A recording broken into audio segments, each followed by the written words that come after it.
और वहीं कोलकाता में मां के बगल में सोने के दौरान तकिए से दबकर एक नवजात बच्ची की मौत हो गई।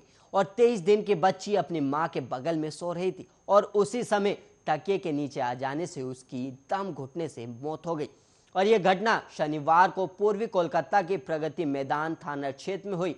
और मध्यम ग्राम निवासी दिवाकर मंडल की पत्नी अर्पणा दास ने 23 दिन पहले एक बच्ची को जन्म दिया था। और बच्ची के जन्म के बाद से ही अपर्णा प्रगति मैदान के उचपोटा इलाके में अपने पिता के घर रह रही थी। और शनिवार को अपर्णा दोपहर का खाना खाने के बाद बच्ची के साथ सो गई, लेकिन जब वो उठी तो बच्ची हादसे का शिकार हो चुकी थी। दरअसल बच्ची बेड से नीचे ना गिरे, इसके लिए मां ने तकिए को एक के ऊपर एक करके उसके बगल में रख दिया। और वहीं लेकिन अपर्णा जब नींद से उठी तो उसने देखा कि उसकी बच्ची तकिए के नीचे दबी है और उसने फौरन बच्ची के मुंह से तकिया हटाया, लेकिन उसके शरीर में कोई हलचल नहीं हुई। और ये देख महिला के घर वालों को आवाज लगाई और इसके बाद बच्ची को आनन फानन में एनआरएस मेडिकल कॉलेज अस्पताल ले जाया गया, लेकिन वहां डॉक्टरों ने उसे मृत घोषित कर दिया। और खबर मिलते ही पुलिस ने शव को कब्जे में लेकर पोस्टमार्टम के लिए भी भेज दिया। और वहीं पुलिस सूत्रों के अनुसार प्रगति मैदान थाना पुलिस ने मामले में अप्राकृतिक मौत का केस दर्ज किया। और वहीं इस घटना के बाद से मृत बच्ची के परिवार में कोहराम मच गया और मां का रो रो कर बुरा हाल है।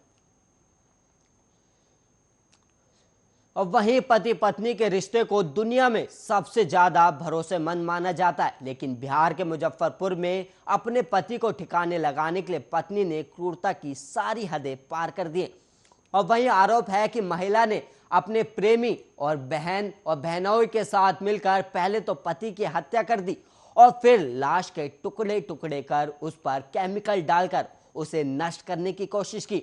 और यह मामला मुजफ्फरपुर के सिकंदरपुर नगर थाना क्षेत्र का है, जहां 30 साल के राकेश की हत्या का आरोप उसकी पत्नी राधा और उसके प्रेमी सुभाष और बहन बहनोई पर लगा है।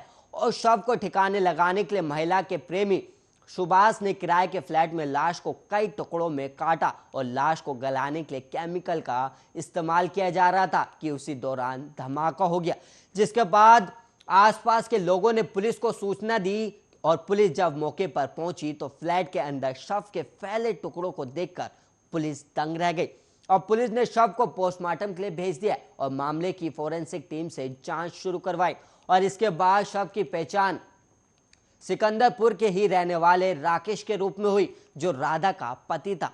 क्योंकि मृतक राकेश बिहार में शराबबंदी के बाद भी अवैध शराब का धंधा करता था, इसलिए वो पुलिस के रडार पर था। और यही वजह है कि वो ज्यादातर समय छुप छुप कर और इधर उधर रहता था। और इस दौरान राकेश का साथी सुभाष उसकी पत्नी की देखरेख करता था। और वहीं कुछ समय बाद ही दोनों को एक दूसरे से प्रेम हो गया। और इसके बाद महिला राधा ने प्रेमी के साथ मिलकर पति राकेश को रास्ते से हटाने का फैसला कर लिया, जिसमें उसकी बहन और बहनोई भी शामिल हो गए। और राधा ने तीज के मौके पर पति राकेश को घर बुलाया और प्रेमी सुभाष के संग मिलकर उसकी निर्मम हत्या कर दी गई, जिसमें महिला के बहन और बहनोई ने भी साथ दिया।